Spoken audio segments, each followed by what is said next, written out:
بسم الله الرحمن الرحيم وبه نستعين. الحمد لله رب العالمين والصلاة والسلام على سيد المرسلين وعلى آله وصحبه أجمعين ومن تبعهم بإحسان إلى يوم الدين. أعوذ بالله من الشيطان الرجيم. بسم الله الرحمن الرحيم. إن المجرمين في عذاب جهنم خالدون لا يفتر عنهم وهم فيه مبلسون وما ظلمناهم ولكن كانوا هم الظالمين ونادوا يا مالك ليقضي علينا ربك قال إنكم ماكثون لقد جئناكم بالحق ولكن أكثركم للحق كارهون وقال تعالى إن جهنم كانت مرصادا للطاغين مآبا لابثين فيها أحقابا لا يذوقون فيها بردا ولا شرابا إلا حميما وغساقا جزاء وفاقا إنهم كانوا لا يرجون حسابا وكذبوا بآياتنا كذابا وكل شيء أحصيناه كتابا فذوقوا فلن نزيدكم إلا عذابا. محترم حاضرین، پچھلی تاخیرات میں ہم نے جنت اور جنت کی بعض تفصیلات کو جانا سنا اور یہ جاننے اور بتانے کی کوشش کی کہ اللہ رب العالمین ہماری فطرت، ہماری خواہشات کی تکمیل کا گھر تیار کر رکھا ہے اس نے جنت کی شکل میں. جو انسان کی فطرت ہے کہ وہ دائمی آرام، سکون، سکھ، غم و اندوہ سے دوری اور ہمیشگی کی زندگی چاہتا ہے، ان خواہشات کی تکمیل کا مقام جنت ہے. ٹھیک اسی کے برعکس ہم دنیا میں دیکھتے ہیں کہ بہت سارے لوگ گناہ کرتے ہیں، ظلم اور زیادتی کرتے ہیں، لیکن انہیں ان کے کیے کا ٹھیک بدلہ ملتا ہوا نظر نہیں آتا. کئی ظالمین ایسے نظر آتے ہیں کہ انتہائی سخت کمزوروں پر، ماتحتوں پر ظلم کرتے ہیں اور اس کے باوجود ہمیں دکھائی دیتا ہے کہ وہ ترقی کر رہے ہیں، حکومت پر براجمان ہیں. انسان کے دل میں، فطرت میں پیدا ہوتا ہے کہ یہ ظالمین کس طریقے سے پنپ رہے ہیں. اللہ تبارک و تعالیٰ نے ایسے ظالموں اور ہر قسم کے ظالم کے لیے قرار واقعی اس کے وہ کردار کو کا انجام تک پہنچانے کے لیے جو گھر اور ٹھکانہ بنایا ہے وہ جہنم ہے. ہمیں اور آپ کو، ہماری فطرت کو جھنجھوڑ کر اللہ تبارک و تعالیٰ نے قرآن میں خطاب کیا، یا ایھا الذین آمنوا، یا ایھا الذین آمنوا اتقوا اللہ ولتنظر نفس ما قدمت لغد. یہ آگے ہمیں پیش آنا ہی ہے. دوسری قوموں میں یہ جو میں نے ایک نفسیات اور انسانی زندگی کی حقیقت بیان کی کہ گناہ نیکی کرنے والا کبھی کبھی نیکی کا بدلہ پاتا ہوا دنیا میں نظر نہیں آتا اور برائی کرنے والا برائی کے انجام سے دوچار ہوا نظر نہیں آتا. آدمی کو یہ محسوس ہوتا ہے کہ اس کائنات کا چلانے والا جو چلا رہا ہے وہ تو نیک لوگوں کو محروم رکھے ہے، برے لوگوں کو جو ہے ترقی دے رکھا ہے. تو اس کا جواب یہ ہے کہ اس کا بدلہ آخرت میں ملنا ہے. اسی فکر کو غلط زاویے سے موڑ دینے کی وجہ سے ہمارے ہندوستان کے بعض مذاہب میں پنرجنم اور آواگمن کا عقیدہ اختیار کیا گیا، جس کو مسئلہ تناسخ کہتے ہیں، تناسخ ارواح. ایک مرتبہ انسان اس دنیا سے گیا، اب اچھا تھا تو اگلے جنم میں اور اچھے تالاب میں پیدا ہوگا، برا تھا تو اور برے میں. انسان اگر برائی کا ایک مرتکب ہے تو جانوروں کی شکل میں پیدا ہوگا. اور ان کے عقیدے کے مطابق، ہندو مذہب کے مطابق، انسان جو انسانی عالم میں پیدا ہو رہا ہے بہت سارے جون اور روپ لینے کے بعد وہ اس مرحلے تک پہنچا ہے. عقل نے، سائنس نے، فطرت نے اس عقیدے کو مسترد کر دیا اور یہ بات عقلاً، فطرتاً اور تمام آسمانی مذاہب، توریت، انجیل، زبور، قرآن کے بیانات کے موافق ہے کہ اس دنیا کے بعد ایک دوسری زندگی ہوگی جو دائمی ہوگی، جس کو ہم آخرت کہتے ہیں. یہ اہل ایمان کے عقیدے کی بنیادوں میں سے ایک بنیاد ہے اور یہ عقیدہ ہماری زندگی کو سنوارنے، بنانے، اس کو صحیح راستے پر قائم رکھنے کے لیے انتہائی ضروری اور اہم کردار ادا کرتا ہے. اللہ تبارک و تعالیٰ نے قرآن میں جا بجا مختلف موقعوں پر یہ کہا کہ فلاں کام مانو، یا ایھا الذین آمنوا اطیعوا اللہ واطیعوا الرسول واولی الامر منکم فإن تنازعتم فی شیء فردوہ الی اللہ والرسول ان کنتم تؤمنون باللہ والیوم الآخر. غور کیجیے، اللہ تعالیٰ، اللہ کی اطاعت کرو اے ایمان والو، اللہ کی اطاعت کرو اور رسول کی اطاعت کرو اور اولو الامر کی، علماء اور تمہارے جو ذمہ داران ہیں قرآن اور حدیث کی روشنی میں ان کے جو احکامات ہیں اس میں بھی ان کی بات مانو. مخالف ہے تو پھر قرآن حدیث کو اولیت دینی ہے. اب اگر فہیم تنازعتم، اگر تمہارا اختلاف ہو جائے اولو الامر سے یا آپس میں، تو فردوہ الی اللہ والرسول، اسے اللہ اور اس کے رسول کی طرف یعنی قرآن اور سنت کی طرف لوٹاؤ. اس کا مطلب قرآن اور سنت میں ہمارے اختلافات کا حل موجود ہے، ورنہ اللہ تعالیٰ اس کا حکم ہی نہیں دیتا. تو اس کو لوٹاؤ. آگے اللہ نے کیا بیان کیا؟ ان کنتم تؤمنون باللہ والیوم الآخر، اگر تم اللہ اور آخرت کے دن پر ایمان رکھتے ہو. اس کا مطلب اللہ پر ایمان اور آخرت پر ایمان کا تقاضا یہ ہے کہ اختلافات کا حل قرآن و حدیث سے کیا جائے. اگر کوئی ایسا نہیں کرتا تو گویا اس کا ایمان ٹھیک ٹھاک نہیں ہے. یہ میں نے ایک مثال قرآن سے دی سورہ طلاق میں، اور مختلف مقامات پر ایسی اور بھی کئی مثالیں آپ کو مل جائیں گی. حدیثوں میں بہت ساری مثالیں ملتی ہیں. من کان یؤمن باللہ والیوم الآخر فلیکرم ضیفہ، جو اللہ پر اور آخرت کے دن پر ایمان رکھتا ہے تو اسے چاہیے کہ اپنے مہمان کے ساتھ اچھا سلوک کرے، اکرام کرے، اکرام مہمان کرے، اس کے ساتھ اچھا برتاؤ کرے. من کان یؤمن باللہ والیوم الآخر فلیقل خیرا او لیصمت، جو اللہ پر اور آخرت پر ایمان رکھتا ہے، آخرت کے دن پر، اسے چاہیے کہ وہ اچھی بات کہے یا خاموش رہے. اسی طرح جو آخرت پر اور اللہ پر اور آخرت کے دن پر ایمان رکھتا ہے اسے چاہیے کہ وہ اپنے پڑوسی کے ساتھ اس میں سلوک کرے. اس کا مطلب یہ ہوا کہ اگر ایک آدمی پڑوسی کے ساتھ اچھا سلوک نہیں کر رہا ہے، ایک آدمی مہمان نوازی نہیں کر رہا ہے، ایک آدمی اچھی بات کے بجائے بری باتیں کر رہا ہے، تو اس کے اللہ پر اور آخرت کے دن پر ایمان میں کمزوری ہے. سورہ مطففین کے آغاز میں اللہ نے فرمایا ویل للمطففین، ناپ طور میں کمی کرنے والوں، ڈنڈی مارنے والوں کے لیے ویل ہے، تباہی ہے، خرابی ہے. یہ جہنم کا طبقہ ہے ویل. الذین اذا اکتالوا علی الناس یستوفون، کہ جب لوگوں سے لیتے ہیں تو پورا پورا لیتے ہیں. واذا کالوہم او وزنہم یخسرون، اور جب ان کو تول کے ناپ کے دیتے ہیں تو اس میں کمی کرتے ہیں، ڈنڈی مارتے ہیں. الا یظن اولئک انہم مبعوثون، کیا یہ نہیں سمجھتے، ان کو یہ یقین نہیں ہے کہ ان کو دوبارہ زندہ کیا جانے والا ہے؟ یوم یقوم الناس لرب العالمین، اس دن جب کہ تمام لوگ رب العالمین کے سامنے کھڑے ہوں گے. اگر رب العالمین کے سامنے کھڑے ہونے اور جواب دہی کا احساس ہمارے اندر آ جائے تو ہم لوگوں کے ساتھ ان کا حق نہیں ماریں گے.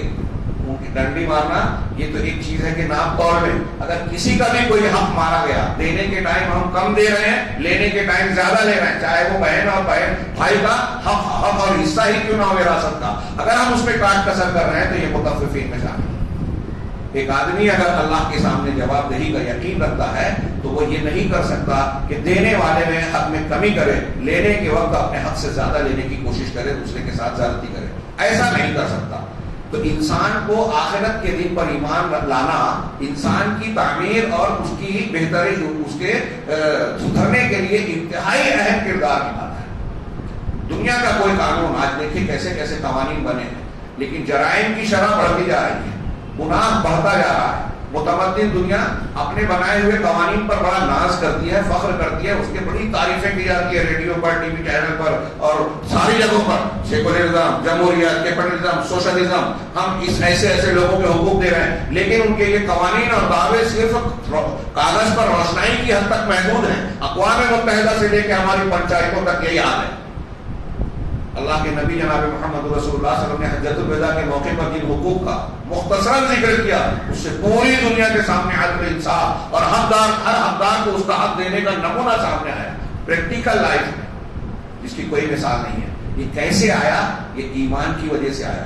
ہمارے اعمال، ہم کیسا برتاؤ کرتے ہیں، ایمانداری برتتے ہیں، بے ایمانی کرتے ہیں، حرام کھاتے ہیں، حلال کھاتے ہیں، اس کے پیچھے ہمارے عقیدے کا اثر ہوتا ہے.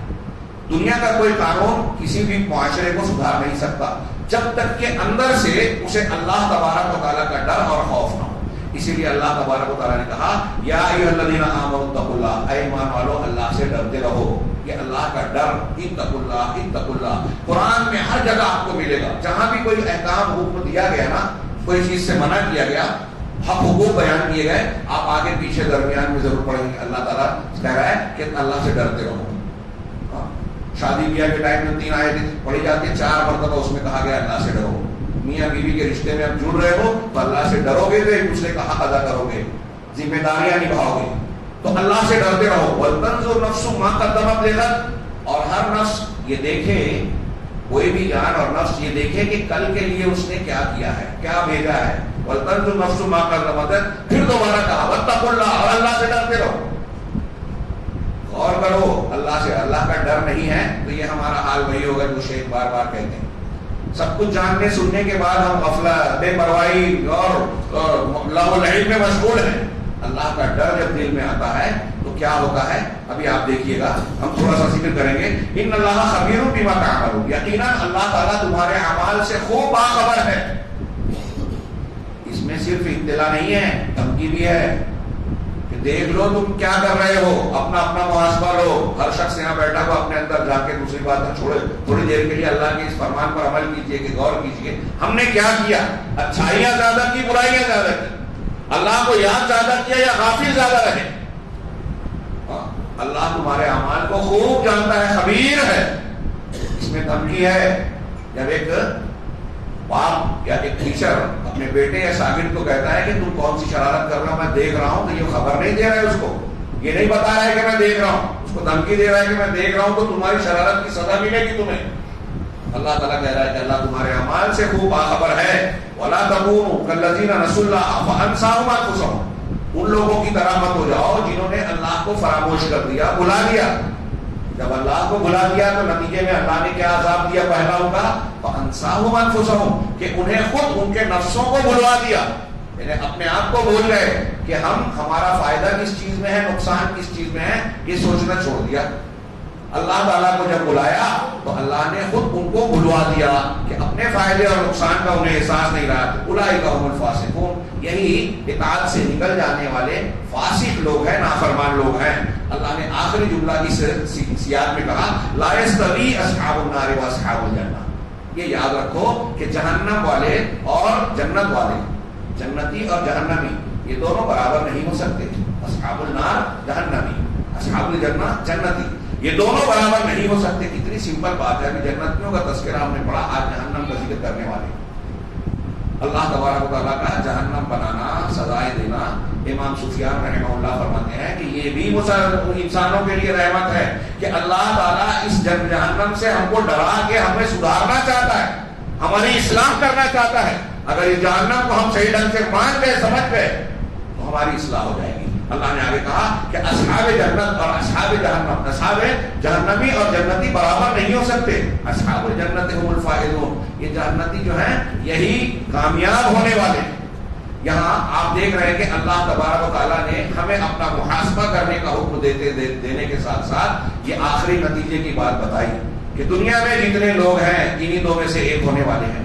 یا تو ہم اصحاب النار میں سے ہوں گے یا اصحاب الجنہ. اللہ ہمیں بچائے کہ اصحاب النار میں چلے جائیں. دونوں میں سے ایک ہوں گے اور دونوں برابر نہیں ہیں، اور دونوں میں کوئی چھوٹا موٹا فرق بھی نہیں ہے. جنتیوں کی نعمتوں کا کیا پوچھنا نہیں سمجھ سکتے. ایسے ہی جہنم کا معاملہ بھی ہے کہ اس کی عذاب، اس کی سزا، اس کی ہولناکی، اس کی دہشت کو ہم اور آپ تصور نہیں کر سکتے. اللہ تبارک و تعالیٰ نے اپنے بندوں کو اس جہنم سے ڈرایا ہے. ہاں، اللہ تعالیٰ کہتا ہے کہ لہم من فوقہم ظلل من النار ومن تحتہم ظلل. یہ سورہ زمر میں اللہ تبارک تعالیٰ نے فرمایا کہ ان کے لیے اوپر سے بھی جہنم کے سائبان ہوں گے. ظلہ کی جمع سایہ، سائبان ہوں گے یعنی تہ در تہ. ومن تحتہم ظلل، اور نیچے سے بھی جہنم آگ کے طبقات ہوں گے. یہاں ظلل سائبان جس کو کہتے ہیں وہ اوپر ہوتا ہے، نیچے نہیں ہوتا. لیکن یہاں نیچے بھی کہا گیا تو اہل علم نے کہا کہ اس سے مراد اطباق النار، جہنم کی آگ تہ بتہ ہوگی، نیچے بھی، اوپر بھی تہ بتہ اور نیچے بھی. یہاں اگلا جملہ جو میں پیش کرنا چاہتا ہوں، اللہ کہہ رہا ہے ذالک یخوف اللہ بہ عبادہ، یہ وہ چیز ہے جس سے اللہ اپنے بندوں کو ڈرا رہا ہے. اللہ اپنے بندوں کو قرآن میں بار بار ذکر کیا گیا، اس کی تفصیلات بیان کی گئی ہے، بلا وجہ نہیں ہے. ہم کو اور آپ کو آگاہ کیا گیا، متنبہ کیا گیا. کل کوئی عذر پیش نہیں کر سکتا کہ ان چیزوں کو، یہ چیزیں ہمیں معلوم نہیں تھی. اللہ کہہ رہا ہے کہ اس سے اللہ تعالیٰ اپنے بندوں کو ڈرا رہا ہے. یا عبادی فاتقون، اے میرے بندو تم لوگ تقوی اختیار کر لو، بچ جاؤ، ڈر جاؤ. کتنا کریم ہے ہمارا پروردگار. اللہ ہمیں عذاب دینا نہیں چاہتا. قرآن میں کہتا ہے ما یفعل اللہ بعذابکم ان ان شکرتم وآمنتم. اللہ تمہیں عذاب دے کر کیا کرے گا اگر تم شکر گزار بن جاؤ، ایمان والے بن جاؤ. اللہ کو کوئی غرض نہیں ہے، کوئی فائدہ نہیں ہے اس لیے چاہ رہا ہے کہ ہم بچ جائیں اور ڈرا رہا ہے. اور یہ ڈر، خوف، خشیت جس کو کہتے ہیں، یہ ہمارے کردار اور ہمارے ایمان کی بہت بڑی بنیاد ہے، اصلاح کا بہت بڑا عنصر ہے. جس آدمی کے اندر اللہ کی خشیت نہیں ہے وہ علم سے محروم ہے. جس آدمی کے اندر اللہ کی خشیت نہیں ہے وہ صحیح عمل سے محروم ہوگا. جس کے اندر خشیت نہیں ہے وہ نیک انسان نہیں بن سکتا. یعنی یہ عبادت کی روح ہے. اہل علم نے کہا کہ اللہ کا ڈر، خشیت اور خوف دو لفظ ہے. خشیت کہتے ہیں کہ وہ ڈر جس میں اللہ کی، جس میں تعظیم بھی ہو. ہم اللہ سے ڈرتے ہیں تو صرف ڈر نہیں ہے جیسے دنیا کی کسی چیز سے ڈرتے ہیں، بلکہ اس میں ڈر کے ساتھ ساتھ اللہ کی تعظیم اور عظمت بھی ہے، کبریائی کا خیال بھی ہے. تو یہ خوف انسان کی عبادت کا نچوڑ ہے، حاصل ہے. جس آدمی کے دل میں، اللہ حضرت عبداللہ ابن مسعود کہتے ہیں کہ عالم جو ہے وہ کثرت روایت، اگر آپ بہت معلومات رکھتے ہیں تو آپ عالم نہیں ہیں. عالم وہ ہے جس کے اندر دل میں خشیت ہے. اور انہوں نے یہ بات قرآن کی روشنی میں فرمائی. سورہ فاتر میں اللہ نے فرمایا انما یخشی اللہ من عبادہ العلماء. اللہ سے وہی بندے ڈرتے ہیں جو علماء ہیں. جس کا علم جتنا زیادہ ہوگا اس کا اللہ سے ڈرنا اتنا زیادہ ہونا چاہیے. جیسے جیسے وہ جانے گا ویسے ویسے ڈر بڑھے گا، اللہ کا خوف بڑھے گا، اور یہی خوف اس کو اچھا انسان بنائے گا. چنانچہ ہم دیکھتے ہیں نبی کریم صلی اللہ علیہ وسلم سب سے زیادہ ڈرنے والی تھی. وہ جو روایت ہم پڑھتے ہیں، 3 لوگوں نے کہا میں شادی نہیں کروں گا، میں ہمیشہ روزہ رہوں گا، میں رات میں نماز پڑھتا رہوں گا. آپ نے جا کے ان کو سمجھایا کہ میں شادی بھی کرتا ہوں، رات میں سوتا بھی ہوں، عبادت بھی کرتا ہوں، روزہ بھی رہتا ہوں، بے روزہ بھی رہتا ہوں، یہ میری سنت ہے، طریقہ. اور پھر آپ نے یہ فرمایا کہ انی اخشاکم للہ واتقاکم، میں تم میں اللہ سے سب سے زیادہ ڈرنے والا ہوں، وعالمکم باللہ، اور سب سے زیادہ علم رکھنے والا ہوں، اللہ سے سب سے زیادہ ڈرنے والا ہوں. پھر بھی آپ دعا مانگتے تھے اللہم اقسم لنا من خشیتک ما یحول بیننا وبین معاصیک. ختم مجلس کی دعاؤں میں سے ایک دعا یہ ہے، لمبی دعا ہے، یہ پہلا جملہ ہے اس دعا کا.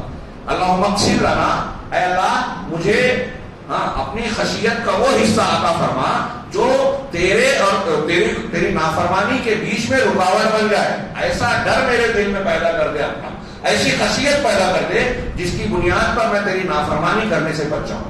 اس کا مطلب یہ کہ اللہ کا ڈر حقیقت میں وہ ڈر مفید ہے جو برائیوں سے روکے. ورنہ ابلیس نے بھی کہا تھا، غزوہ بدر کے تنازل میں بھی آپ نے پڑھا اور قرآن نے دوسری جگہ بھی فرمایا کہ انی اخاف اللہ رب العالمین، انی اخاف اللہ، میں اللہ سے ڈرتا ہوں. یہ ابلیس نے کہا تھا، ڈرتا نہیں تھا.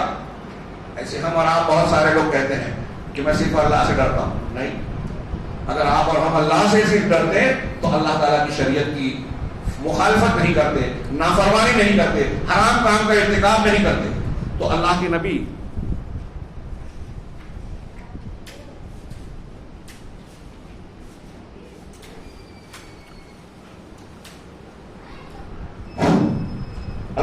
جناب محمد رسول اللہ صلی اللہ علیہ وسلم نے یہی نہیں اور بھی دعا کے الفاظ میں اللہم اسألک خشیتک فی الغیب والشہادہ، اے اللہ میں حاضر میں اور غائب میں، ظاہر میں اور باطن میں دونوں طریقے سے تیری خشیت مانگتا ہوں. کچھ لوگ بظاہر ڈرنے کا مظاہرہ کرتے ہیں، اندر سے اللہ کا ڈر نہیں ہوتا.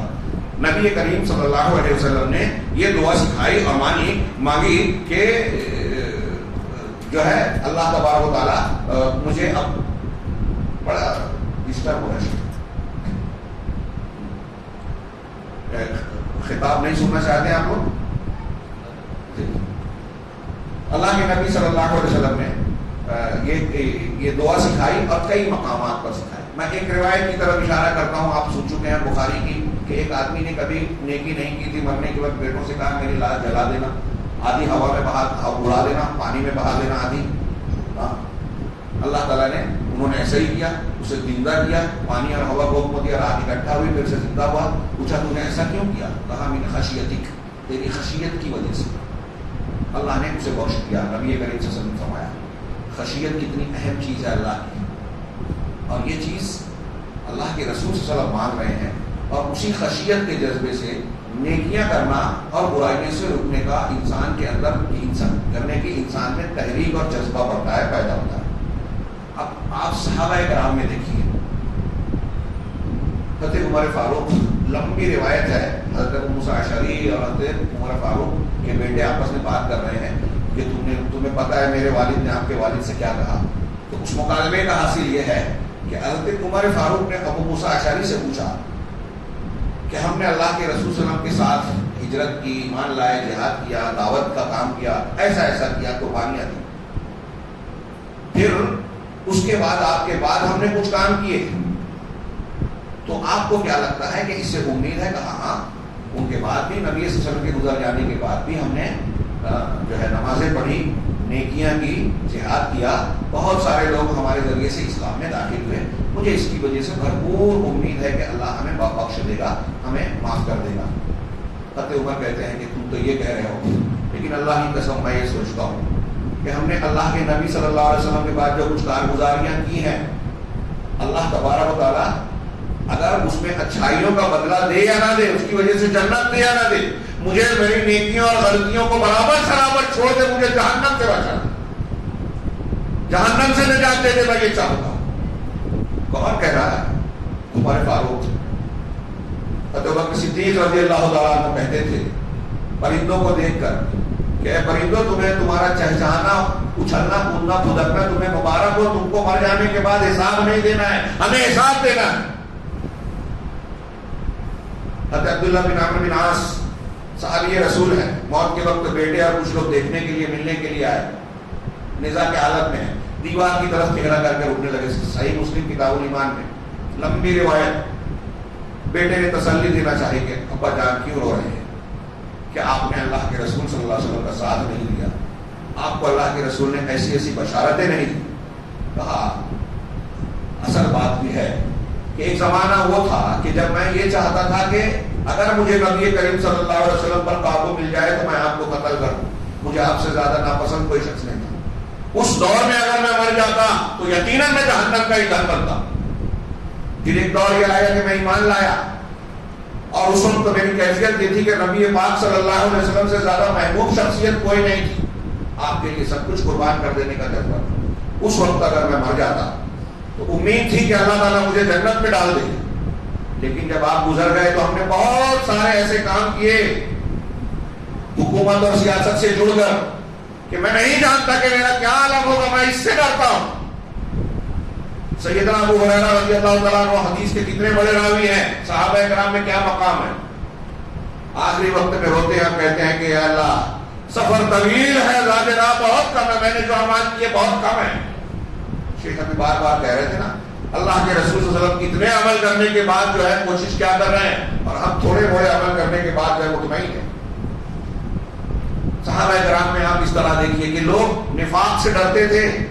حضرت عبداللہ ابن ابی ملائکہ رضی اللہ رحمہ اللہ، یہ بہت بڑے تابعین ہیں، یہ کہتے ہیں کہ لقیت کیا ہے، ادرکت ثلاثین من اصحاب النبی صلی اللہ علیہ وسلم، میں نے اصحاب نبی میں سے 30 لوگوں سے ملاقات کی، ان کو پایا کلہم یخاف علی نفسہ النفاق، ان میں سے ہر ایک اپنے آپ پر نفاق سے ڈرتا تھا کہ کہیں میں منافق تو نہیں ہو گیا. حضرت عمر فاروق نے نماز جنازہ ایک آدمی کی پڑھاتے ہوئے پلٹ کے دیکھا تو حذیفہ رضی اللہ تعالیٰ عنہ جا رہے ہیں، نماز پڑھا کے وہاں پہنچے. یہ اللہ کے رسول کے رازدار تھے، بہت سارے منافقین کو جانتے تھے. حضرت عمر نے کہا کہ میں نے اس کو مسلمان سمجھ کر نماز پڑھائی، تم نہیں پڑھے، اس کا مطلب وہ منافق تھا.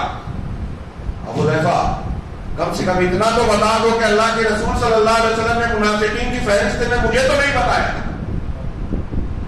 کون کہہ رہا ہے؟ عمر فاروق، جنہیں قدم قدم پر متعدد مقامات پر رسول اللہ صلی اللہ علیہ وسلم کی زبان صادق و مصدوق سے جنت کی واضح بشارتیں ملی، جن کی تائید میں قرآن کی کئی آیتیں نازل ہوئی، جن کی رائے کی تائید میں، جن کا مقام مرتبہ صدیق اکبر کے بعد امت میں سب سے وہ ڈر رہے ہیں کہ کہیں میں تو منافقین میں نہیں ہوں اور ہم لوگ مطمئن ہیں.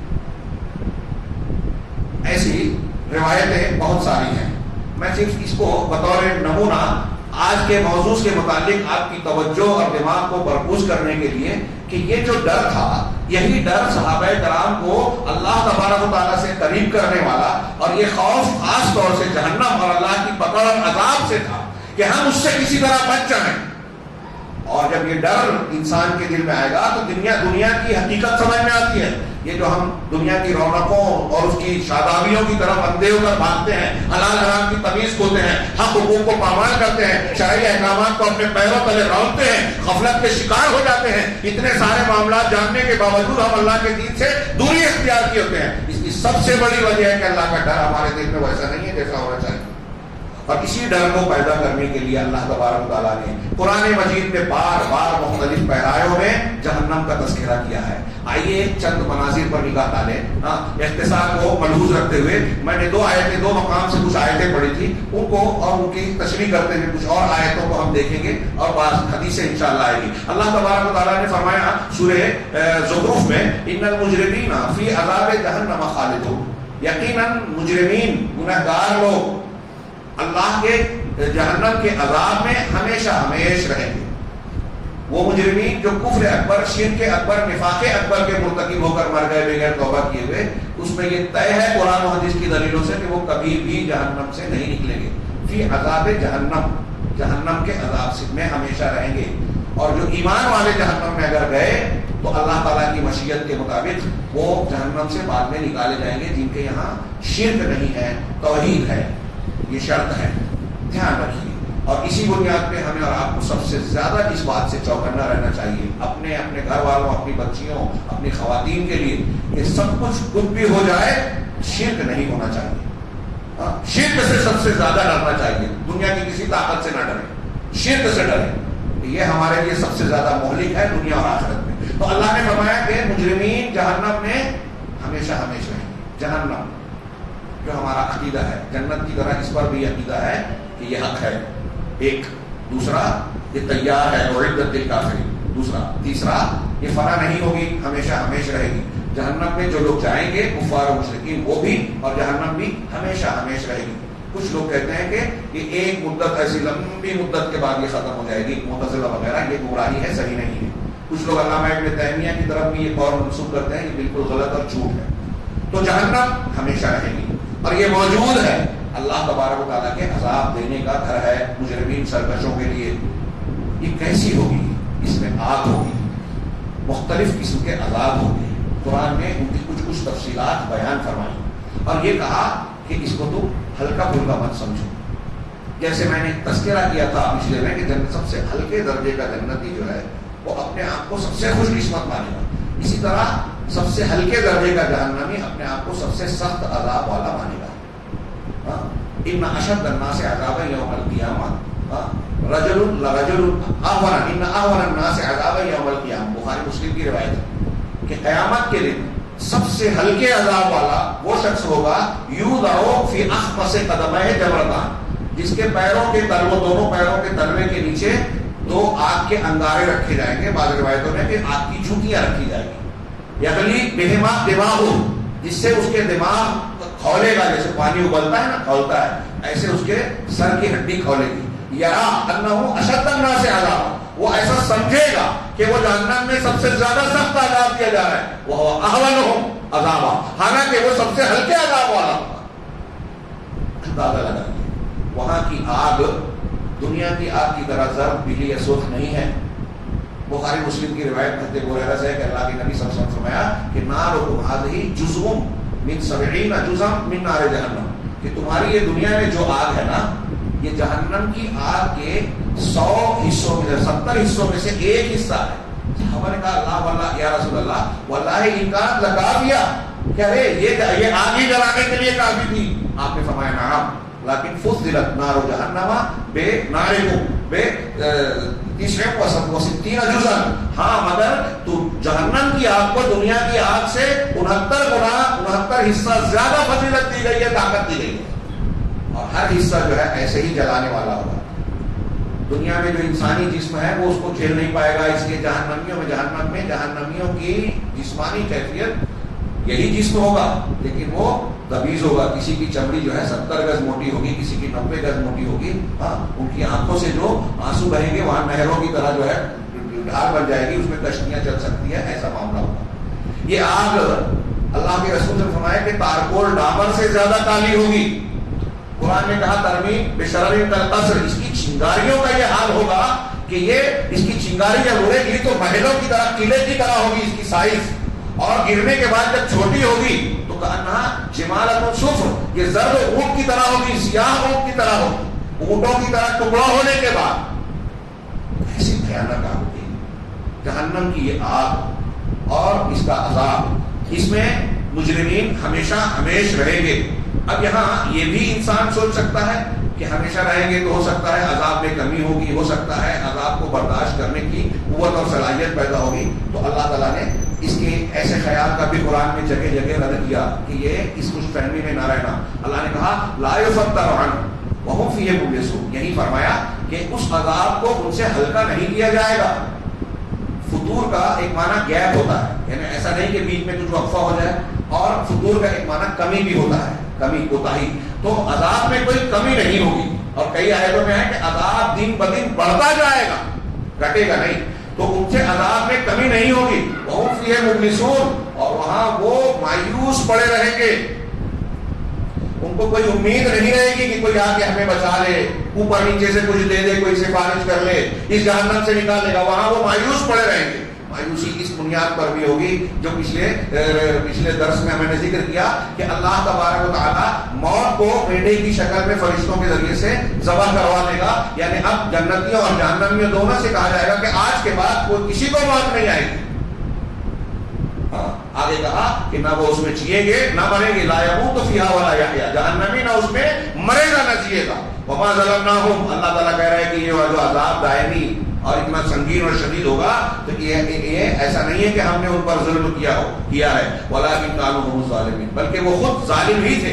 اب یہ جہنمی کہیں گے ونادوا یا مالک لیقضی علینا ربک، وہ پکاریں گے کہ اے مالک، اپنے رب سے کہو. مالک جہنم کے داروغہ جو فرشتہ ہے اس کا نام ہے. اے مالک اپنے رب سے کہو کہ لیقضی علینا ربک، کو ہمارا کام تمام کر دے، ہم کو موت دے دے. جواب ملے گا. یہ فرشتہ اللہ کی طرف سے کہہ رہا ہے یا اللہ تعالیٰ جواب دے رہا ہے؟ انکم ماکثون، تم کو یہیں ٹھہرے رہنا ہے، ہمیشہ ہمیشہ یہاں رہنا ہے. کیوں؟ لقد جئناکم بالحق ولکن اکثرکم للحق کارہون. ارے ہم تو تمہارے پاس حق لے کر آئے تھے، سمجھا رہے تھے، بتا رہے تھے. یہ قرآن آیا، حدیث آئی. کفار و مشرکین تو چھوڑیے، مسلمانوں میں آج کتنے ہیں یہ ماننے کے لیے تیار نہیں ہے. باپ دادا کا دین، بزرگوں مشائخ کی باتیں، ہماری عقل خواہشات نفس کے پیچھے بھاگ رہے ہیں. برابر اللہ تعالیٰ بتا رہے ہیں فلاں کا یہ حق ہے، ماننے کو تیار ہی نہیں ہے. ماں باپ کے ساتھ اس طرح سلوک کرو، کوئی قبول کرنے کے لیے تیار نہیں ہے. بہن بیٹی کے یہ حقوق دینے کے لیے تیار ہی نہیں ہے.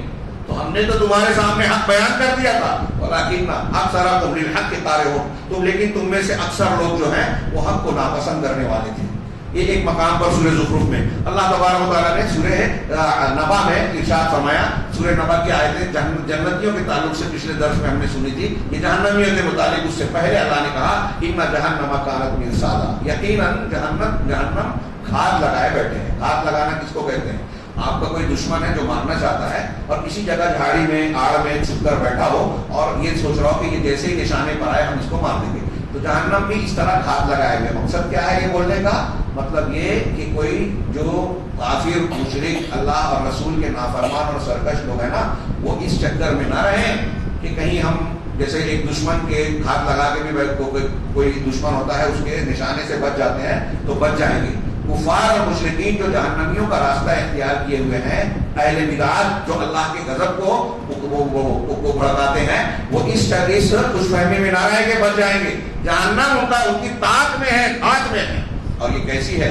للطاغین مآبا، یہ ٹھکانہ ہے ان لوگوں کا جو سرکش ہیں، سرکشی کرتے ہیں، نافرمانی کرتے ہیں. لابثین فیہا احقابا، یہ اس میں ہمیشہ رہیں گے.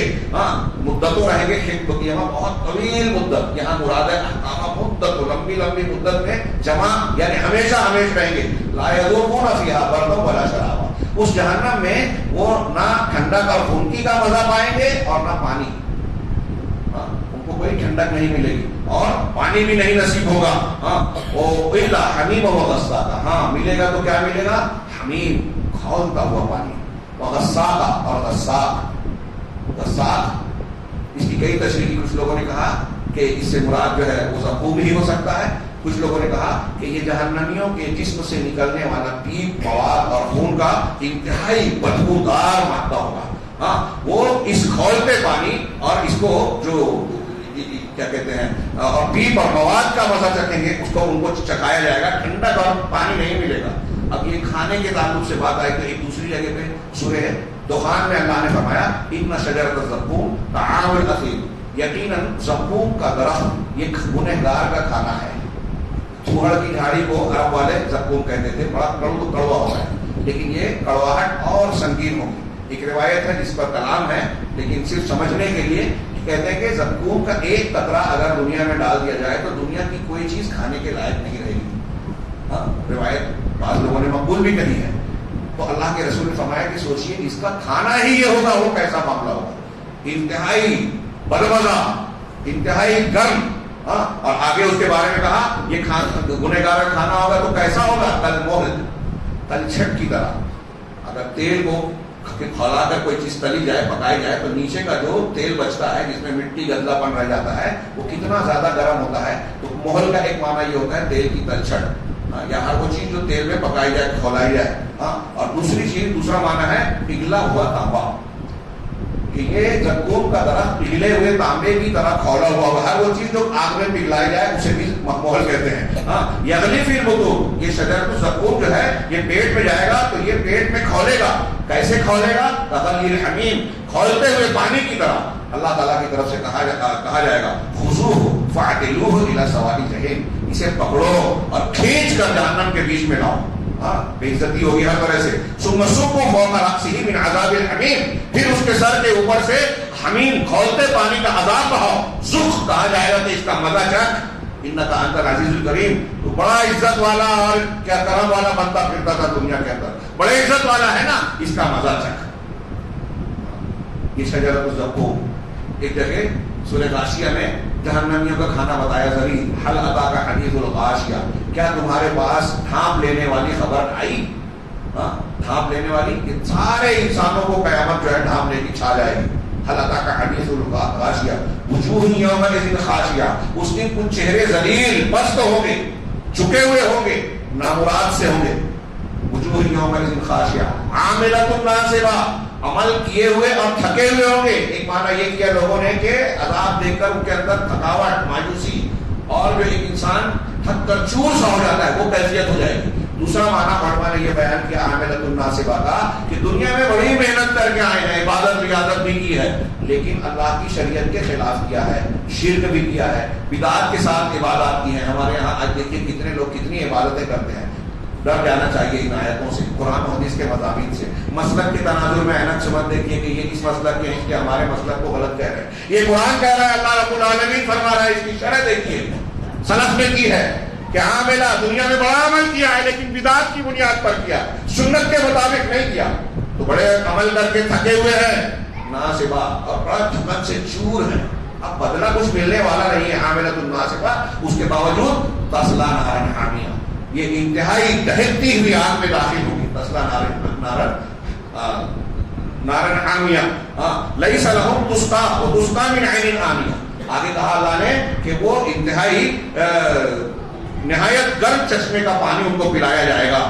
لیس لہم طعام الا من ضریع، ان کے لیے کھانا کھانے کے لیے کچھ نہیں ہوگا سوائے ضریع کے، انتہائی کانٹے دار اور تکلیف دہ. طعاما ذا غصہ سورہ مزمل میں کہا، یہاں ضریع کہا، کانٹے دار جھاڑ. اور اللہ نے اس کے بارے میں کہا لا یسمن ولا یغنی من جوع، یہ ایسا درخت ہوگا کہ نہ انسان کو موٹا کرے گا اور نہ ہی بھوک سے بے نیاز کرے گا، اس کی بھوک مٹائے گا نہیں. سوچیے جہنم کے کھانے کیسے ہوں گے. سورہ حاقہ میں ایک کھانے کا ذکر ہے رسلین کی شکل. رسلین اللہ تبارک و تعالیٰ نے فرمایا وَأَمَّا مَنْ أُوتِيَ، شروع سے لیجیے میدان محشر سے اللہ نے نقشہ کھینچا. وَأَمَّا مَنْ أُوتِيَ كِتَابَهُ بِشِمَالِهِ، کہ رہا وہ شخص جس کو اس کا نامہ اعمال اس کے بائیں ہاتھ میں دیا جائے گا، الٹے ہاتھ میں. تو کیا معاملہ ہوگا؟ فَيَقُولُ يَا لَيْتَنِي لَمْ أُوتَ كِتَابِيَهْ، وہ کہے گا کہ کاش مجھے میرا نامہ اعمال دیا بھی نہ جاتا. یا لیتا ہے ولم ادری ما حسابیہ، میں اپنے حساب و کتاب کو جانتا ہی نہیں. یا لیتا کانت القاضیہ، کاش کے موت ہی میرا کام تمام کر دیتی، دوبارہ زندہ ہوتا ہی نہیں. ما اغنی عنی مالیہ، میرے مال نے مجھے کوئی فائدہ نہیں پہنچایا. دنیا میں انسان کسی مصیبت تکلیف میں آتا ہے تو اسے اس بات کا غرہ ہوتا ہے کہ مال دولت چلا دے گا، بچ جائے گا، اور رشتے تعلق جو ہے وہ چلا جو ہے سفارش کر دیں گے، دباؤ ڈال دیں گے تو کام چل جائے گا. قرآن میں جگہ جگہ لا یؤخذ منها عدل ولا یؤخذ منها شفاعہ، نہ اس سے کوئی بدلہ لیا جائے گا نہ کوئی سفارش قبول کی جائے گی. یہاں بھی کہا کہ وہ کہے گا کہ میرے مال نے مجھے کچھ کام نہیں دیا. ما ہلک عنی سلطانیہ، میری سلطان میری سلطنت اقتدار ہلاک ہو گیا. آج جو ناز کر رہے ہیں، گھمنڈ کر رہے ہیں، بڑے اترا رہے ہیں، مسلمان کمزور مسلمانوں پر یا دیگر کمزوروں پر ظلم ڈھا رہے ہیں، نچلی جاتیوں پر ظلم ڈھا رہے ہیں کہ ہمارے پاس اقتدار ہے، ہم اونچی جاتی کے ہیں، ہمارے پاس ٹیکنالوجی ہے، لہذا ہم پوری دنیا کو اپنی مٹھی میں لے سکتے ہیں، ان کو تجارت گاہ بنا سکتے ہیں، لوگ مرتے ہیں تو مرے، ہم کورونا جیسی بیماریاں پھیلائیں گے، ویکسین بیچیں گے، ہم فلاں کام کریں گے۔ یہ سارے اقتدار والے، طاقت و قوت والے وہاں بے بس اور بے حیثیت ہو کے کہیں گے حلق عنی سلطانیہ، میری سلطنت، میرے اختیارات سارے کے سارے مٹی میں مل گئے، ختم ہو گئے، حلق عنی سلطانیہ۔ اب اللہ تعالیٰ کی طرف سے کہا جائے گا خذوہ فغلوہ، اسے پکڑ لو اور تمہیں جکڑ دو، ثم الجحیم صلوہ، پھر اسے دہکتی آگ میں جہنم میں ڈال دو۔ انہ کان لا یؤمن باللہ العظیم، کیوں ڈالنا ہے، یہ سزا کیوں دی جا رہی ہے؟ دو وجہ بتائی۔ انہ کان لا یؤمن باللہ العظیم، یہ عظمت والے اللہ پر ایمان نہیں رکھتا تھا، یقین نہیں رکھتا تھا۔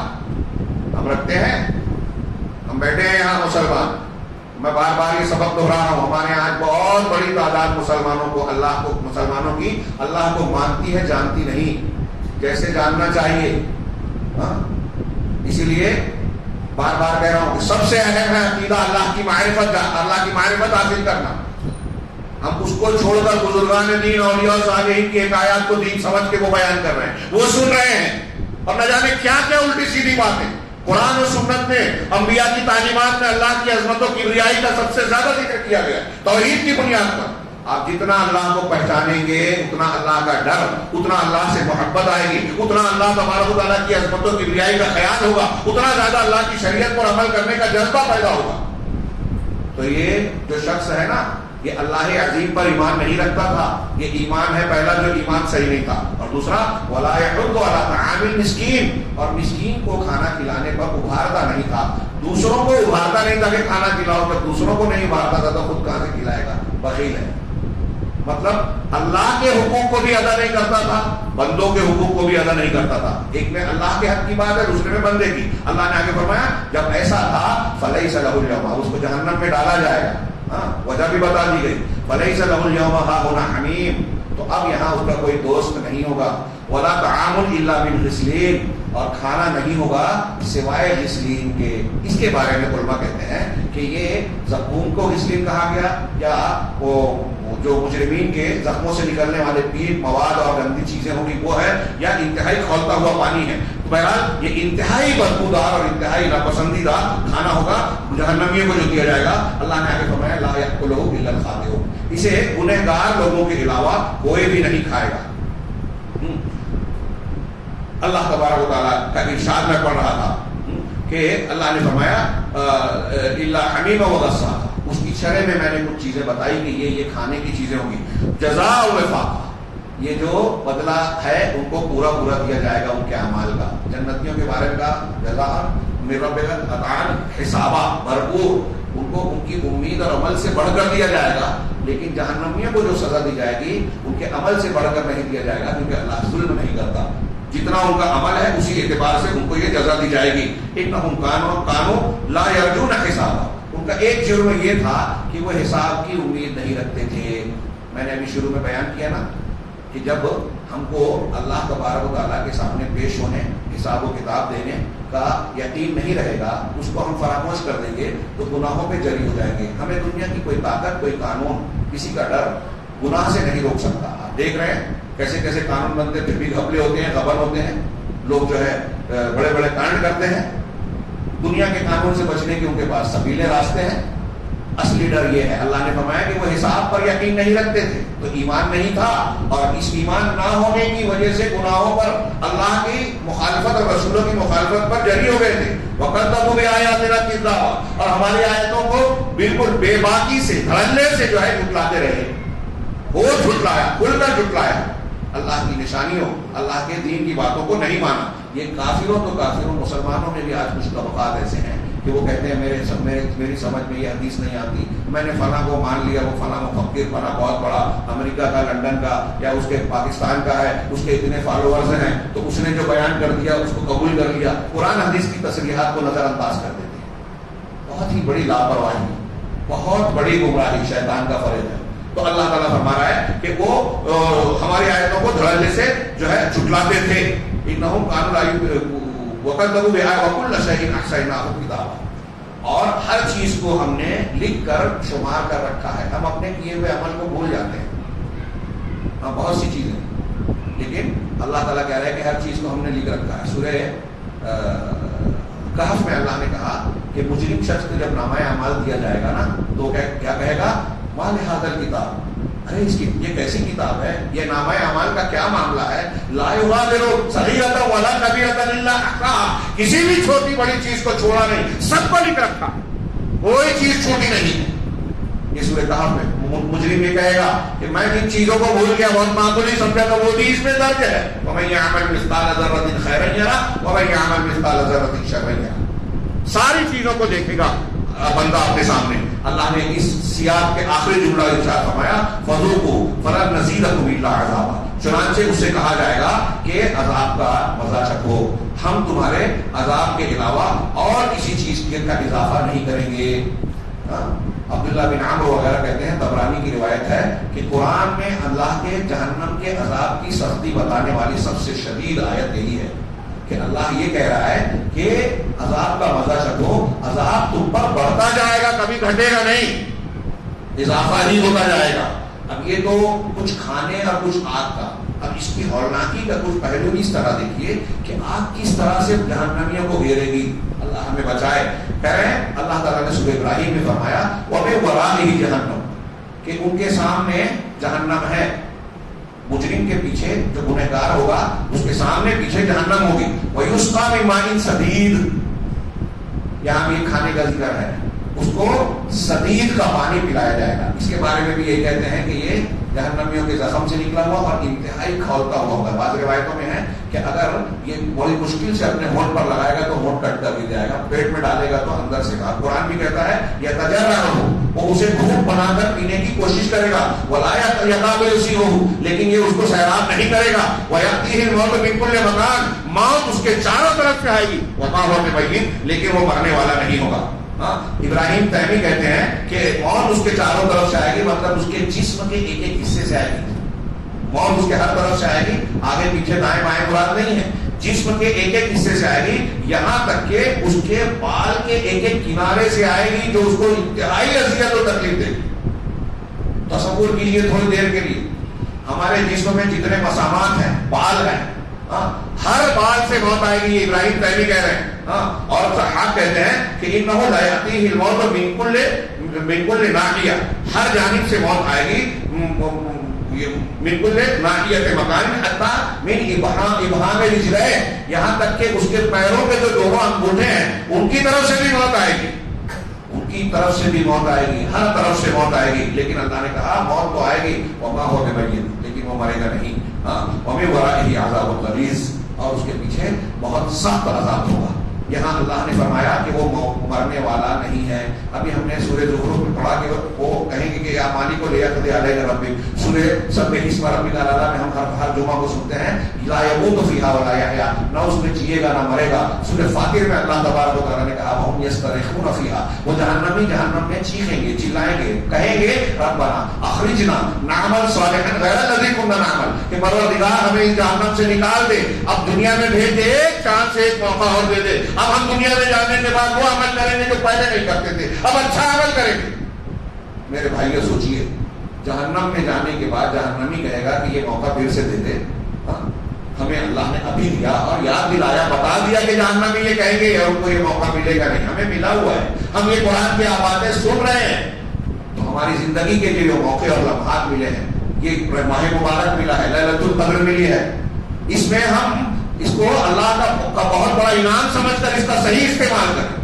اللہ وہ کہے گی جہنمی کہ ربنا اخرجنا نعمل صالحا غیر الذی کنا نعمل. اللہ تعالیٰ کی جانب سے کہا جائے گا اولم نعمرکم ما یتذکر فیہ من تذکر، کیا ہم نے تم کو اتنی عمر نہیں دی تھی جس میں نصیحت حاصل کرتا اگر کوئی شخص کو نصیحت حاصل کر سکتا تھا. وجاءکم النذیر، اور تمہارے پاس ڈرانے والا بھی آیا، قرآن آیا، رسول آئے، ان کے مبلغین آئے، علماء آئے. فذوقوا فما للظالمین، اب تک تم نے وہاں اس نعمت کی قدر نہیں کی، اپنے ملے ہوئے موقع اور چانس کا صحیح استعمال نہیں کیا، تو اب گناہ کیا، نافرمانی کی، لہذا اب اس عذاب کا مزہ چکھو. ظالموں کے لیے کوئی بھی مددگار نہیں ہوگا. اس انہی آیتوں سے پہلے اللہ نے کہا والذین کفروا لهم نار جہنم لا یقضى علیہم فیموتوا، جن لوگوں نے کفر کیا ان کے لیے جہنم کا عذاب ہے. ان کا کام تمام نہیں کیا جائے گا کہ وہ مر جائیں. ولا یخفف عنہم من عذابها، اور نہ ہی ان کے عذاب میں کچھ کمی کی جائے گی. عذاب میں کوئی تخفیف اور کمی بھی نہیں کی جائے گی. اللہ تبارک و تعالیٰ نے اوپر کی جو میں آیت پڑھ رہا تھا کہ وما هو بمجید، اس کے بعد ایک آیت ہے کہ وَإِذْ إِذَا رَأَيْتَهُمْ مِنْ مَكَانٍ بَعِيدٍ سَمِعُوا لَهَا تَغَيُّظًا وَشَهِيقًا وَزَفِيرًا. جہنم جب انہیں دور سے دیکھے گی تو وہ اس کے لیے چیخ پکار سنے. میں تذکرہ کر رہا تھا، اصل میں تھوڑی سی سلسلہ منقطع ہو گیا کہ ان کے پیچھے جہنم ہوگی. اب جہنم کیسے کیسے ان کو گھیرے گی یہ اندازہ لگائیے. اللہ تبارک و تعالیٰ نے ارشاد فرمایا سورہ حج میں کہ والذین فالذین کفروا قطعت لهم ثیاب من نار. جن لوگوں نے کفر کیا ان کے لیے جہنم کے کپڑے کاٹے جائیں گے. کپڑے کیسے ہوں گے؟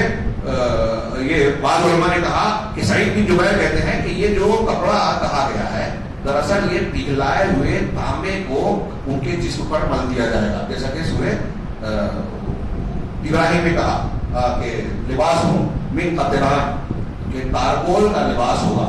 وتغشا وجوہہم النار، ان کے چہروں پر آگ چھا رہی ہوگی. تو کہا کہ یہ جو ان کے کپڑے ہیں تانبا جو ہے وہ پگھلایا جائے گا اور وہ ان کا کپڑا بنایا جائے گا. اور پھر اللہ نے آگے کہا یصب من فوق رؤوسہم الحمیم، آگ کا کپڑا اور پھر سر پر جو ہے انتہائی شدید کھولتا ہوا پانی ڈالے جائے گا. اس پانی سے کیا ہوگا؟ یہ قرآن کی آیت ہے سورہ حج کی. یصہر بہ ما فی بطونہم والجلود، جس سے ان کے پیٹ کی ساری چیزیں اور ان کی چمڑیاں جھلس جائیں گی. یہ اہل علم نے کہا کہ اس کو کپڑا کیوں کہا گیا آگ کو؟ یہ اس اعتبار سے کہ یہ آگ ان کو کپڑے جیسے ہمارے جسم کو کپڑا سمیٹے ہوتا ہے اور چپکا ہوتا ہے، ایسے ہی جہنم کی آگ جہنمیوں کو پورے طریقے سے گھیرے ہوگی اور چپکی ہوگی. بعض لوگوں نے کہا کہ اس کا مطلب یہ ہے کہ جہنم کے الگ الگ ٹکڑے ان کے جسم سے چپکے ہوئے ہوں گے. اللہ تعالیٰ ہمیں بچائے. پھر اس کے بعد اللہ نے فرمایا وَلَهُمْ مَقَامِعُ مِنْ حَدِيدٍ، اور ان کے لیے لوہے کے ہتھوڑے ہوں گے، گروز ہوں گے. كُلَّمَا أَرَادُوا أَن يَخْرُجُوا مِنْهَا مِنْ غَمٍ، جب بھی وہ چاہیں گے کہ جہنم کے کسی غم اور تکلیف سے باہر نکلے اُعِيدُوا فِيهَا، تو اس میں لوٹا دیے جائیں گے اور کہا جائے گا ذُوقُوا عَذَابَ الْحَرِيقِ، یہ جلانے والا جھلسانے والے عذاب کا مزہ چکھو. یعنی اس پر اہل علم نے تشریح کرتے ہوئے کہا کہ اللہ تعالیٰ یہ بتا رہا ہے کہ عملی طور سے بھی ان کو ذلیل رسوا اور تکلیف دی جائے گی اور زبان کے ذریعے سے بھی ان کی بے عزتی کی جائے گی، ان کو ڈانٹا پھٹکارا جائے گا. یہ کپڑے کی بات کہی گئی ہے. اور سورہ کہف میں کہا کہ جو لوگ جہنمی ہوں گے کہ ہم ان کے لیے وہی یستغیثوا کیا ہے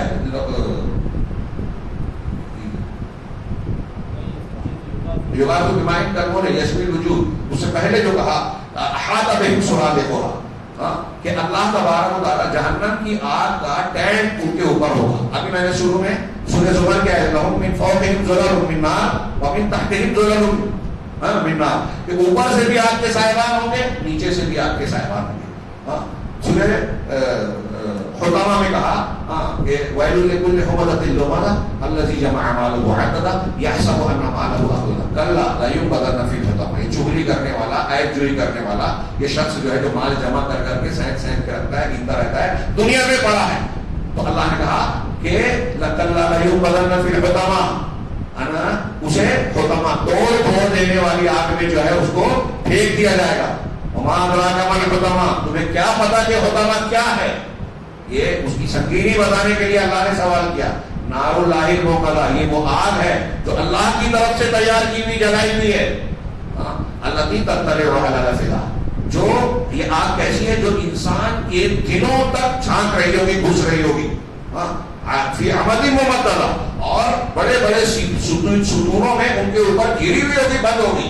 لوگوں نے کہا کہ شروع میں کہا کہ یہ جو مال سینت کر رکھتا ہے اور سمجھتا ہے کہ یہ مال میرا ہمیشہ رہے گا یا مجھ کو ہمیشہ رکھے گا، لوگوں کی ایبجوئی کرتا ہے، برائیاں کرتا ہے، لومزہ، تو چونکہ اس نے لوگوں کا مال روک رکھا، اس لیے اللہ کی جہنم کی آگ بھی اس کو، یہ خزانوں کو بند کر رکھا تھا، اللہ کی آگ اس کو بند کر رکھی. تو غور کیجیے، اوپر سے آگ، نیچے سے آگ. سورہ اعراف میں کہا لہم من جہنم مہاد ومن فوقہم غواش. ایک ایک آیت اگر ہم غور سے پڑھ لینا ہمارے رونگٹے کھڑے ہو جائیں، دل جھنجھوڑ جائے. اگر ایمان کے ساتھ مان لیں. صحابہ کرام ہچکیاں بن جاتی تھی یہ سب سنتے تھے. تو اللہ نے کہا لہم من کیا ہے من جہنم مہاد، ان کے لیے آگ کا جہنم کا بچھونا ہوگا اور اوڑھنا بھی آگ کا ہوگا. تو اوڑھنا بھی آگ کا، بچھونا بھی آگ کا، آگ کا کپڑا جسم پر لپٹا ہوا، سائبان آگ کا، خیمہ آگ کا، دلوں میں گھستی ہوئی آگ، اور دنیا کی آگ سے 69 گنا زیادہ گہری اور کالی آگ. اور اس کے باوجود موت نہیں آئے گی. آگ میں جلنے کی عادت پڑ جائے اور برداشت کرنے کی قوت پڑ جائے ایسا بھی نہیں ہے. اللہ نے فرمایا کلما نضجت جلودہم بدلناہم جلودا غیرہا لیذوقوا العذاب، جب بھی ان کی چمڑیاں اور کھالیں جھلس جائے گی تو ہم نئی چمڑیاں پیدا کر دیں گے تاکہ وہ عذاب کا مزہ چکھیں. نئی چمڑیاں آ جائے گی بدن پہ تاکہ عذاب کا مزہ چکھیں. یعنی موت نہیں آئے گی اور اس کے ایک کے بعد ایک جو ہے انسان کے اوپر جو ہے اس طرح سے اللہ تبارک و تعالیٰ کا عذاب آئے گا کہ عذاب میں اضافہ ہی ہوتا رہے گا، گھٹے گا نہیں. میرے بھائیوں، یہ اتنا جو میں نے کچھ بیان کیا، اگر ان کی مزید تشریحات ہم حدیثوں، اقوال سلف اور تفسیری اقوال کی روشنی میں دیکھیں تو مزید ہمارے رونگٹے کھڑے ہوں گے.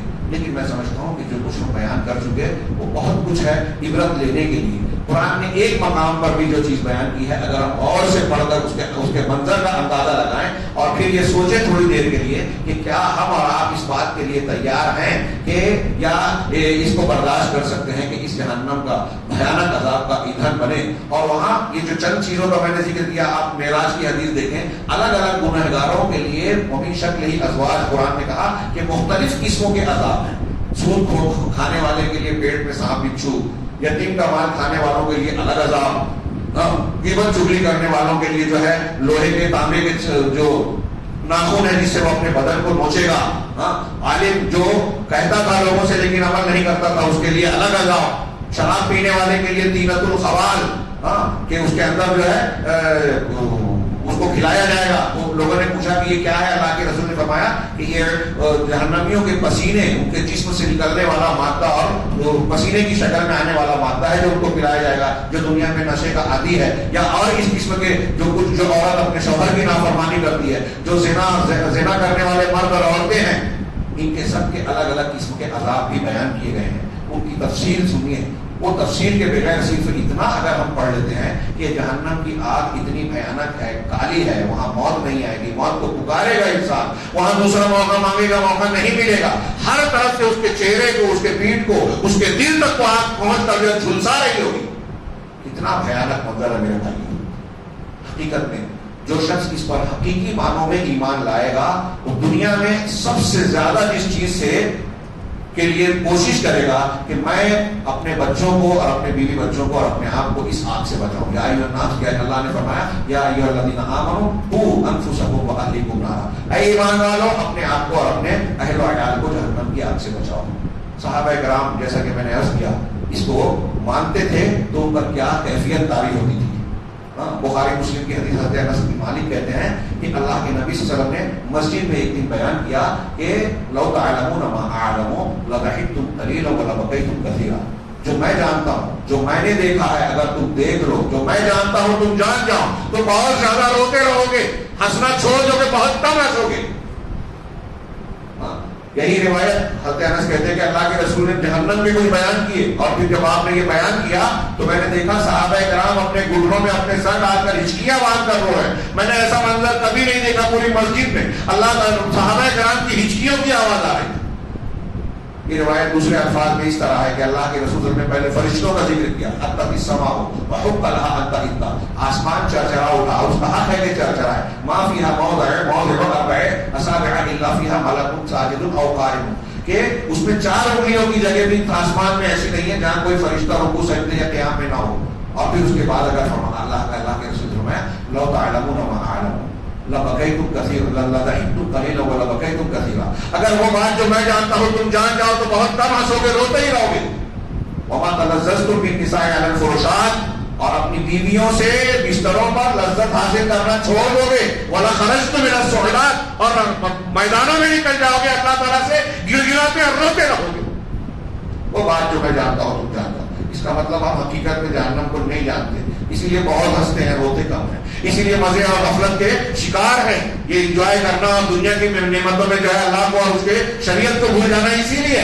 اللہ کے نبی نے یہ بھی کہا قبر کے بارے میں، یہ تو جہنم کی بات ہے کہ لولا اللہ تدافنوا لدعوت اللہ ان يسمعكم من عذاب القبر ما اسمعوا. اگر ایسا نہ ہوتا کہ تم اپنے مردوں کو دفن کرنا چھوڑ دو گے تو میں اللہ سے دعا کرتا کہ عذاب قبر کی جو آوازیں میں سنتا ہوں تم کو سنا دے.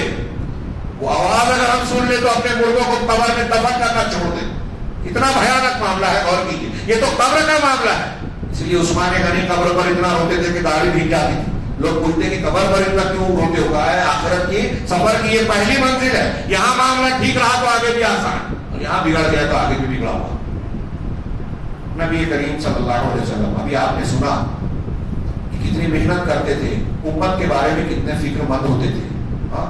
اللہ کے رسول صلی اللہ علیہ وسلم فرماتے تھے، یہ ساری چیزیں آپ نے بیان کی، جہنم کے بارے میں تفصیلات پیش کی، اور پھر موقع سے اپنی امت کے بارے میں رویا کرتے تھے، اللہ سے دعائیں کرتے تھے، امتی امتی امتی، میری امت میری امت میری امت. اللہ کے رسول صلی اللہ علیہ وسلم کو دیگر نبیوں کی طرح دنیا میں ایک دعا دی گئی کہ ہر نبی کو ایک دعا دی گئی ہے جو قبول کی جاتی ہے.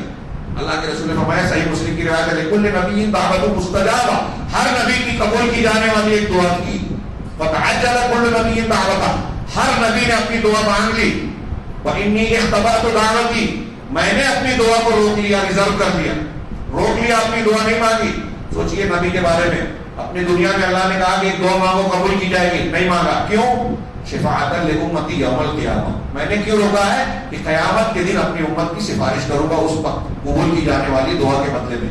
اب اللہ کے رسول نے آگے فرمایا، اس سے خوش فہمی میں نہ مبتلا ہو جائے کہ اللہ کے رسول نے تو جو ہے ذمہ لے لیا. نہیں، اللہ کے رسول نے کہا کہ یہ فہی ناحلۃ انشاءاللہ لمن لم یشرک باللہ شیئا من امتی، او کما قال، کہ یہ میری سفارش قیامت کے دن میری امت کے ہر اس شخص کو انشاءاللہ بھی کہا آپ نے، انشاءاللہ ملے گی جس نے شرک نہ کیا ہو.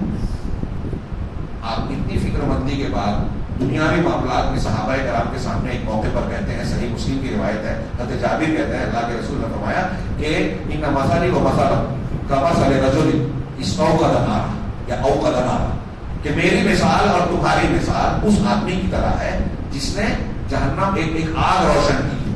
فجعل هذه الجنادب هؤلاء الجنادب يقعن فيها، هؤلاء الفراش والجنادب يقعن فيها. تو یہ جو پروانے پرندے ہیں، کیڑے جو آگ پہ جاتے ہیں، یہ اس پر گرے جا رہے ہیں اور وہ ان کو روک رہا ہے. ایسی میری اور تمہاری مثال ہے کہ تم جہنم کی طرح بڑھے جا رہے ہو، جہنم میں گرے جا رہے ہو. میں تمہاری کمر پکڑ کر تم کو روک رہا ہوں، لیکن تم میرا ہاتھ چھوڑا کر جہنم میں جا رہے ہو. اللہ کے نبی صلی اللہ علیہ وسلم کی یہ حدیثیں، یہ تعلیمات، یہ رمضان کی فضیلتیں، یہ مختلف موقع پر جو ہم کو ابھارا گیا ہے، یہ آج بھی ہماری کمر پکڑ کے ہم کو جہنم سے بچانے کے لیے کوشش کر رہی ہیں، لیکن ہم ماننے کو تیار ہی نہیں ہیں. اللہ کے رسول صلی اللہ علیہ وسلم فرمانا ہے کہ تمہاری کمر پکڑ کر میں روک رہا ہوں. انہوں نے جو تعلیم دی ہم کو جہنم سے بچانے کے لیے، یہ رمضان کے روزے، قیام اللیل، تلاوت، قرآن کو مانو، اللہ کا تقوی اختیار کرو، گناہ کا کام چھوڑ دو، حرام سے بچو، یہ کیوں کہا رسول اللہ صلی اللہ علیہ وسلم نے؟ تاکہ ہم قیامت کے دن بچ جائیں. اللہ کے رسول ہمیں پکڑ کر جہنم میں جانے سے بچا رہے ہیں، نبی بچا رہے ہیں. اللہ کہہ رہا ہے کہ ما یفعل اللہ بعذابکم، اللہ تم کو عذاب دے گا، کیا کرے گا؟ ان شکرتم وآمنتم، اگر تم شکر گزار بن جاؤ اور ایمان والے بن جاؤ.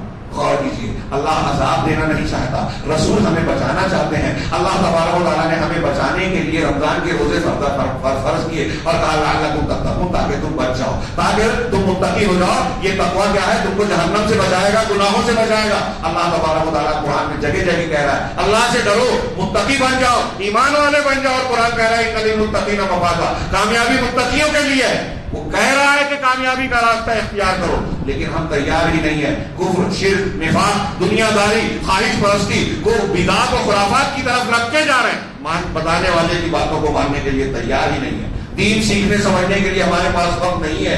کتنی بڑے افسوس کی بات ہے، بدبختی کی بات ہے. اگر ہم شرک اور بدعت کو، قرآن اور حدیث کو سیکھنے کے لیے تیار نہیں ہے تو لیلۃ القدر بے معنی ہے. رمضان کی فضیلتیں ہمارے لیے کوئی حیثیت نہیں رکھتی. روزانہ کی نماز، روزہ، حج، زکات بے معنی ہے.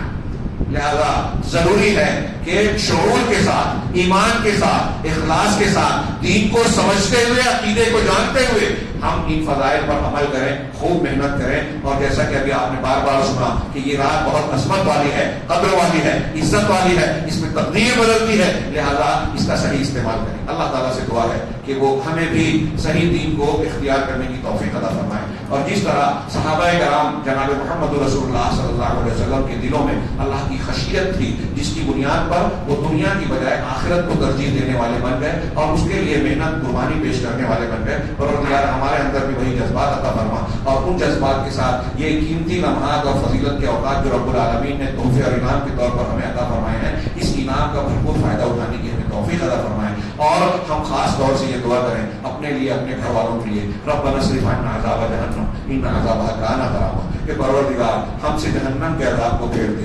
یہ بہت بڑا دکھ ہے، بہت بڑا بوجھ ہے، ہاں اس کو ہم تصور نہیں کر سکتے، جیسے جنت کی نعمتوں کا تصور نہیں کر سکتے ویسے ہی جہنم کے عذاب کا تصور نہیں کر سکتے۔ جہنم کا یہ عذاب حق ہے جنت کی نعمتوں کی طرح، لہذا ہمیں اس سے کبھی بھی غافل نہیں ہونا چاہیے، اور اس کو جتنا ہم یاد رکھیں گے اتنا ہم دینداری کی طرف راغب رہیں گے۔ جب کوئی بندہ دنیا کی طرف بھاگ رہا ہے، اپنی نفس کی خواہشات کی طرف بھاگ رہا ہے، دین و ایمان کو چھوڑ کر کافر لڑکے سے لڑکی سے شادی کرنے کی سوچتا ہے، اور گلیمر اور فلاں چیز کے پیچھے بھاگتا ہے، شہرت کی طرف بھاگتا ہے، تو اس کا مطلب وہ جنت و جہنم کو فراموش کر کے دنیا کے سکھ دکھ کو سامنے رکھنا ہے۔ یہ بہت بڑی بدنصیبی کی بات ہے، لہذا یہ مہینے میں ایک اللہ کے رسول صلی اللہ علیہ وسلم سے ثابت شدہ روایتوں میں ایک جملہ ہے، وَلِلَّهِ أُتْقَاهُمْ، کہ قیام اللہ تعالیٰ کی جانب سے اس رمضان کی ہر رات میں جہنم سے آزادی کا پروانہ ملتا ہے۔ اللہ تعالیٰ سے دعا ہے کہ اللہ تعالیٰ ہمیں ان خوش نصیب لوگوں میں شامل فرما جنہیں رب العالمین اس ماہ مبارک میں جہنم سے آزادی دیتا ہے، ان لوگوں میں نہ فرما جو اس نعمت سے محروم ہیں۔ وآخر دعوانا الحمد للہ رب العالمین، وصلی